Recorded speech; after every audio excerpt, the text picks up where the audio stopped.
Yearly minimum 1 lakh 2 lakh dollar পর্যন্ত income করা possible, একদম ইজিলি।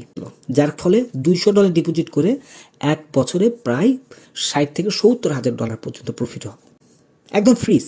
মানে আপনি কোনোভাবেই কোনো ট্রেড ওপেন করতে পারবেন না। যেমন ধরুন আমি একদম সিম্পল একটা বিষয় আমি আপনাকে, ল্যাটেন্সি থাকার কারণে যা হাই ফ্রিকোয়েন্সি যে রোবটগুলো আছে, হাই প্রফিটেবল যে রোবটগুলো আছে, এই রোবটের জন্য অনেক বড় ধরনের একটা সমস্যা। হিউজ পরিমাণে একটা অ্যামাউন্ট প্রফিট করা সম্ভব ডেইলি। আমি মনে করি daily minimum 10K 20K dollar profit নিয়ে আসা একদম ইজিলি পসিবল।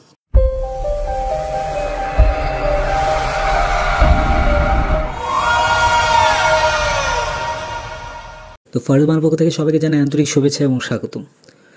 তো গত কয়েকদিন ধরে আমি একটি ভিডিও আপলোড করে আসছিলাম। তো লাস্ট যেই রোবটটি নিয়ে আলোচনা করেছিলাম, সেই রোবটটি কেন কাজ করেনি সেই বিষয়গুলো নিয়ে আজকে আলোচনা করব। তো রোবটটি ছিল একদম হাই প্রফিটেবল রোবট, কারণ এই টাইপের রোবট যদি কারো কাছে থাকে তার লাইফের কোনো ফিউচার নিয়ে চিন্তা করতে হবে না। Yearly minimum 1 lakh 2 lakh dollar পর্যন্ত ইনকাম করা পসিবল, একদম ইজিলি। কিন্তু রোবটটির যে স্ট্র্যাটেজি, রোবটটির যে অ্যালগোরিদম, সেই অনুযায়ী MT4 কোনোভাবেই ওয়ার্কিং হচ্ছে না। তো সেই বিষয়গুলো নিয়ে আজকে আমি আলোচনা করছি। তো দেখুন, প্রথম কথা হচ্ছে, ফরেক্স ব্রোকাররা সাধারণত হাই ফ্রিকোয়েন্সি ট্রেডিং যে রোবটগুলো থাকে, এই রোবটগুলো কোনোভাবেই তারা সাপোর্ট করে না, বা রোবট ভালোভাবে কাজ করতে পারে না।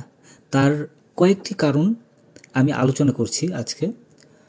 তো প্রথমত হচ্ছে ব্রোকারের যেই লিকুইডিটি থাকে, এই লিকুইডিটির ও ওয়ার্ডারের এক্সিকিউশন যে সমস্যাটা, এইটার উপর রোবটটা কাজ করে না। তো এখন ধরুন ব্যাক টেস্টিং করার সময় রোবট শুধুমাত্র মার্কেটের যেই একটা ক্যান্ডেল স্টিক প্যাটার্ন, এটার উপর ভিত্তি করে সে ট্রেডিং ওপেন করে, ট্রেডগুলো ওপেন করে এবং ক্লোজ করে। তো এখন ব্যাক টেস্টে কিন্তু দেখা যায় যে একদম সমানভাবে স্মুথলি রোবট কাজ করে, মানে ব্যাক টেস্টটা রানিং থাকে। তো সেটি আমি একটু ক্লিয়ার করি। তো যাই হোক, সেটি আমি এখন ক্লিয়ার করি। ধরুন আমরা যখন ব্যাক টেস্ট করব, এই ব্যাক টেস্টের সময় রোবট যেটা করে সেটি হচ্ছে যে এই যে মার্কেটের যে একটা স্প্রিট, আমি একটা জিনিস একটু ক্লিয়ার করি, তাহলে একদম ক্লিয়ার বুঝতে পারবেন, ধরনটা আপনারা ক্লিয়ার বুঝতে পারবেন। ধরুন মার্কেটের যেই স্প্রিট, এই স্প্রিটটা কিন্তু ব্যাক টেস্টের সময় সেমভাবে থাকে। যেমন ধরুন এখন যেই মার্কেটের যে লেভেলটি আছে, এই লেভেলে কিন্তু রোবটের ব্যাক টেস্টে সেমভাবে কিন্তু কাজ করবে না। এটার মেইন কারণটি হচ্ছে, ব্যাক টেস্ট যখন আপনি করবেন তখন এই মার্কেটের যেই মুভমেন্ট, যেই গতি, এই গতিটা কিন্তু সে মার্কিং করতে পারে না, যার কারণে একদম সেমভাবে কিন্তু ব্যাক টেস্টটা সে করে। যেমন ধরুন এখন যে মার্কেটের গতিটা হয়ে আছে, এটা দেখুন প্রত্যেকটা মিনিটে বা প্রত্যেকটা সেকেন্ডে এখানে মার্কেটের একটা মুভমেন্ট হচ্ছে, হিউজ পরিমাণ একটা মুভমেন্ট কিন্তু এখানে হচ্ছে, একদম হাই রিস্কি একটা মুভমেন্ট হয়ে আছে। তো এই যে হাই রিস্ক মুভমেন্টগুলো যে হয়ে আছে, এই জিনিসগুলো কিন্তু ব্যাক টেস্টে এই জিনিসগুলো কিন্তু আসলে থাকে না, যার কারণে এই রোবট ব্যাক টেস্টের সাথে লাইভ মার্কেটের সাথে কখনো মিল করা যায় না।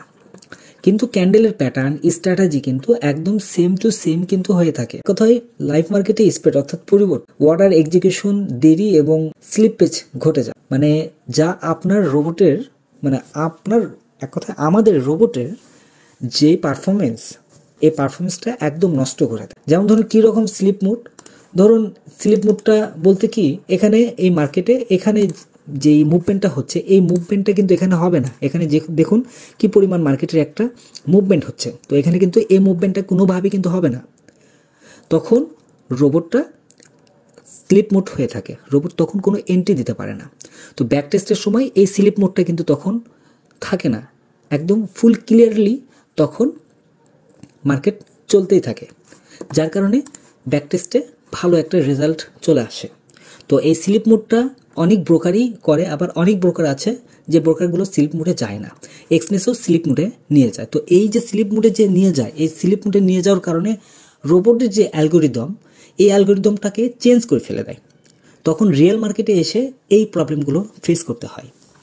তো এরপর ধরুন ব্রোকাররা সাধারণত মার্কেট মেকার হয়, এটাই সবচেয়ে বড় একটা প্রবলেম। এর ফলে তারা খুব দ্রুত ট্রেড এক্সিকিউশন দেয় না, কোনোভাবেই দেয় না। বিশেষ করে যদি বেশি স্প্রেড থাকে বা বেশি ট্রেড ওপেন করে, সেই ক্ষেত্রে প্রফিটেবল হয় অনেক বেশি। এটার কারণে ব্রোকার থেকেই এই জিনিসটা একদম স্টপ করে দেয়, মার্কেট মেকার ব্রোকারগুলো যেটা। তো এই যে মার্কেট মেকার যেই ব্যাপারটা, মার্কেট মেকার ব্রোকার বা ব্রোকারের যেই মানে ট্রেড ওপেন করা এবং ক্লোজ করা এবং হাই প্রফিটেবল যে ব্যাপারগুলো, এটার জন্য এক্সট্রা একটা ভিডিও আমি মেকিং করব। সেটাতে আমি ডিটেলস আমি আলোচনা করব যে মার্কেট মেকার ব্রোকারগুলো আসলে কি এবং কি কারণে এই প্রবলেমটা ফেস করতে হয়। তো এখন ধরুন আমি যে রোবটটা মেকিং করেছি বা আমি যেই রোবটটা আপনাদের সাথে শেয়ার করেছি, এই রোবটটি ব্যাক টেস্টের সময় এখানে কোনো প্রকার স্প্রেড ছিল না, একদম জিরো স্প্রেডে। কিন্তু এখানে দেখুন ব্যাক টেস্টের পর যখন রিয়েল লাইফে যখন আমি এখানে ট্রেড ওপেন করতে চাচ্ছি, তখন কিন্তু এখানে একটা স্প্রেডের কিন্তু একটা ব্যবধান কিন্তু এখানে আছে, এবং এই স্প্রেডের কারণে মূলত এই প্রবলেমটা হয়ে থাকে। মানে রিয়েল মার্কেটে যখন এসে রোবটটা যখন সেট আপ করা হচ্ছে, তখন এই স্প্রেডের কারণে এখানে ওই অ্যালগোরিদমটা, ওই স্ট্র্যাটেজিটা তখন আর কাজ করছে না। এরপরও আরও বেশ কিছু সমস্যা আছে।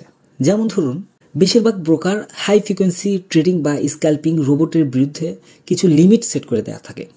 কিছু ব্রোকার আছে ল্যাটেন্সি অ্যালবিটেন ট্রেডিং ব্লকার ব্যবহার করে, যার ফলে সুপার ফাস্ট ট্রেডিং 1 থেকে 2 সেকেন্ডের যে ট্রেডগুলো বা এই টাইপের যেই অ্যালগোরিদম, এই অ্যালগোরিদমটাকে একদম আটকাই দেয়। আমি আপনাদের সাথে শেয়ার করেছিলাম ঠিক এই রকমই কিছু স্ট্র্যাটেজি, যেই স্ট্র্যাটেজিতে 1 মিনিটের যে ক্যান্ডেলগুলো আছে, এই 1 মিনিটের ক্যান্ডেলের মধ্যে কিন্তু অনেকগুলো এন্ট্রি কিন্তু নিয়ে নেয়। যেমন ধরুন এই যে এখানে যে এন্ট্রিটা দেখতে পাচ্ছেন, এই ক্যান্ডেলের মধ্যে এখানে একটা, এখানে একটা, এখানে একটা, এখানে একটা, এক কথায় 1 মিনিটের মধ্যে কয়েক সেকেন্ডের মধ্যে কিন্তু অনেকগুলো এন্ট্রি নিয়ে নেবে এবং প্রফিট নিয়ে সে মার্কেট থেকে বের হয়ে চলে আসবে। ঠিক এই রকম স্ট্র্যাটেজিটাই কিন্তু আমার যে রোবটটা ছিল সেই রোবটটাতে ব্যবহার করা হয়েছিল, যার ফলে $200 ডিপোজিট করে 1 বছরে প্রায় $60,000 থেকে $70,000 পর্যন্ত প্রফিট হয়। এটা চারটিখানি কথা না, হিউজ পরিমাণ একটা অ্যামাউন্ট কিন্তু এটা প্রফিট। আরও কিছু কিছু ব্যাপার আছে যে ব্যাপারগুলো আমি ডিটেলস আমি আলোচনা করছি। এরপর রোবট যখন প্রচুর ট্রেড ওপেন করে, ব্রোকারের যে সার্ভার, এই সার্ভারটি বুঝতে পারে যে এটি একটি হাই ফ্রিকোয়েন্সি বট বা রোবট, তখন এই রোবটটাকে অটোমেটিকলি ব্রোকার থেকে ফ্রিজ করে দেয় বা নো এক্সিকিউশন করে রাখে। মানে এই রোবটটাকে কোনোভাবে লাইভ মার্কেটে আপনি রানই করতে পারবেন না, কোনোভাবেই না। তো এরকম ম্যাক্সিমাম ব্রোকার আছে যে ব্রোকারগুলো হাই ফ্রিকোয়েন্সি যে রোবট, যে অ্যালগোরিদম, এই রোবটের অ্যালগোরিদমটাকেই একদম ফ্রিজ করে দিয়ে রাখে, আপনি কোনোভাবে লাইভ মার্কেটেই আপনি চালাতে পারবেন না। এরপর ধরুন আপনার ব্রোকারে যে ম্যানিপুলেশন অর্থাৎ ওয়ার্ডার ব্লকিং, কিছু মার্কেট মেকার ব্রোকার ইচ্ছাকৃতভাবে হাই ফ্রিকোয়েন্সি রোবটের ট্রেডিংগুলো ব্লক করে দেয়। মানে আপনার কোনোভাবেই এই রোবটের ট্রেডগুলো লাইভ মার্কেটে ওপেনই করতে পারবেন না, শুধুমাত্র ব্যাক টেস্টই আপনি করতে পারবেন, এছাড়া লাইভ মার্কেটে কখনোই এগুলো ওপেন করতে পারবেন না। যখন ব্রোকার দেখে আপনার রোবট বেশি লাভ করছে, তখন তারা ওয়ার্ডার এক্সিকিউশন একদম স্লো করে দেয়, একবারে স্লিপ পেস করে দেয়, অথবা ট্রেড বন্ধ করে রাখে, একদম ফ্রিজ। মানে আপনি কোনোভাবেই কোনো ট্রেড ওপেন করতে পারবেন না। যেমন ধরুন আমি একদম সিম্পল একটা বিষয় আমি আপনাকে বলি, ধরুন আপনার ট্রেডটা ওপেন করতে হবে এই পজিশনে ট্রেড ওপেন করতে হবে। রোবট যখন এখানে এন্ট্রি দিবে, ব্রোকার হাউস থেকে ওই রোবটটাকে ফ্রিজ করে দিয়ে রাখবে, মার্কেট যখন নিচে চলে আসবে তখন নিচে এসে এখানে এসে সে ট্রেড ওপেন করছে। তো এই রকম পরিস্থিতির মধ্যে ফেলে দেয় ব্রোকার হাউস থেকে, যার কারণে লাইভ মার্কেটে এই ব্রোকারগুলো মানে এই হাই ফ্রিকোয়েন্সি যে রোবটগুলো আছে, রোবটগুলো একবার ফ্রিজ করে দিয়ে রাখে, যে কোনোভাবে আপনাকে প্রফিট করতেই দিবে না। এই জন্যই অনেকে হয়তো মনে করেন যে ইসিএন বা রাও স্প্রেড ব্রোকার যেগুলো আছে, এই ব্রোকারগুলোতে ট্রেড করা ভালো, কারণ সেখানে মার্কেট মেকার ম্যানিপুলেশন খুব কম হয়। কিন্তু খুব কম হয় এটা কিন্তু প্রত্যেকটা ফার্মস যে সাইটগুলো আছে, প্রত্যেকটা এডুকেশন যে সাইটগুলো আছে, সেইগুলোতে পর্যন্ত এটা আছে যে কম হয়। কিন্তু আমার দরকার হচ্ছে মার্কেট মেকার ম্যানিপুলেশন যেন একদমই না থাকে, এইরকম একটা আমার প্রয়োজন, কিন্তু সেটা কিন্তু আসলে হয় না। এরপর ধরুন আপনার ট্রেড সার্ভারের স্পিড ও ল্যাটেন্সির কিছু সমস্যা থাকে। যদি আপনার ভিপিএস বা ব্রোকারের ট্রেড সার্ভার স্লো হয়, তাহলে রোবট লাইভ মার্কেটে ঠিকমতো কাজ করবে না। ব্যাকটেস্টে হয়তো দেখা যাচ্ছে যে এক্সিকিউশন ইনস্ট্যান্ট হয়, কিন্তু লাইভ মার্কেটে ল্যাটেন্সি থাকার কারণে যা হাই ফ্রিকোয়েন্সি যে রোবটগুলো আছে, হাই প্রফিটেবল যে রোবটগুলো আছে, এই রোবটের জন্য অনেক বড় ধরনের একটা সমস্যা। এখন এই যে এতগুলো সমস্যা আমি আপনাদের সাথে শেয়ার করলাম, এই সমস্যাগুলোর মধ্যে কোনোভাবেই কি কোনো সমস্যার সমাধান নেই? দেখুন, অনেকেই অনেক ধরনের আমাকে মানে সমাধানের জন্য টেক্সট করেছেন, এটা ইন্টারন্যাশনালি যারা বড় বড় ট্রেডার যারা আছেন বা যারা ব্রোকার হাউস নিয়ে কাজ করেন তাদের কাছ থেকেও আমি এটা শুনেছি। ইসিএন ব্রোকার মানে তারা বলে যে ইসিএন ব্রোকার ব্যবহার করুন, মানে ইসিএন ব্রোকার ব্যবহার করুন যাতে মার্কেটের মানে ইসিএন ব্রোকারের কোনো প্রকার ম্যানিপুলেশন নেই। কিছু আমাকে দিয়েছে, ব্রোকারের সাইটের লিঙ্ক পর্যন্ত আমাকে দিয়েছে, যেমন ধরুন আইসি মার্কেট, পেপার স্টোন, টিকমেল, এফপি মার্কেট, এরকম আর অসংখ্য ব্রোকারের লিঙ্ক দিয়েছে। আমি সবগুলো ব্রোকারে আমি টেস্ট করে দেখেছি, প্রত্যেকটা ব্রোকারে একদম সেম ক্যাটাগরি।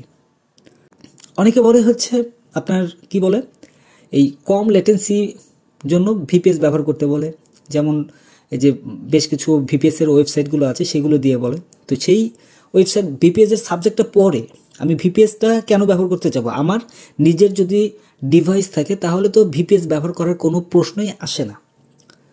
আমার নিজের ডিভাইসে আগে 1 দিন 2 দিন টেস্ট করে আমি দেখব, দেন আমি ভিপিএসটা আমি দেখতে পারি।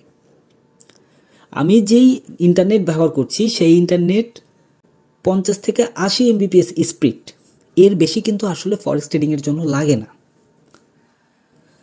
অনেকে আবার বলছেন যে MT5 টেস্ট করার জন্য, তো এইগুলো MT5 বা MT4 এইগুলো মেন সাবজেক্টটা হচ্ছে আপনার যে স্ট্র্যাটেজি আছে, আপনার যে হাই ফ্রিকোয়েন্সি যেই প্রফিটেবল রোবট আছে এইটাকেই ব্লক করে দিয়ে রেখেছে।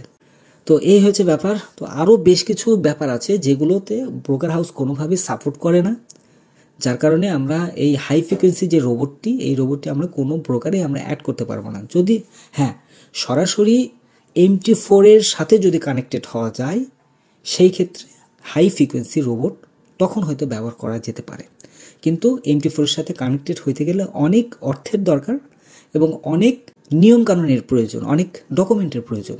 সেই ক্ষেত্রে হিউজ পরিমাণে একটা অ্যামাউন্ট প্রফিট করা সম্ভব। ডেইলি আমি মনে করি daily minimum 10K 20K dollar profit নিয়ে আসা একদম ইজিলি পসিবল, কিন্তু এটা অসম্ভব ব্যাপার।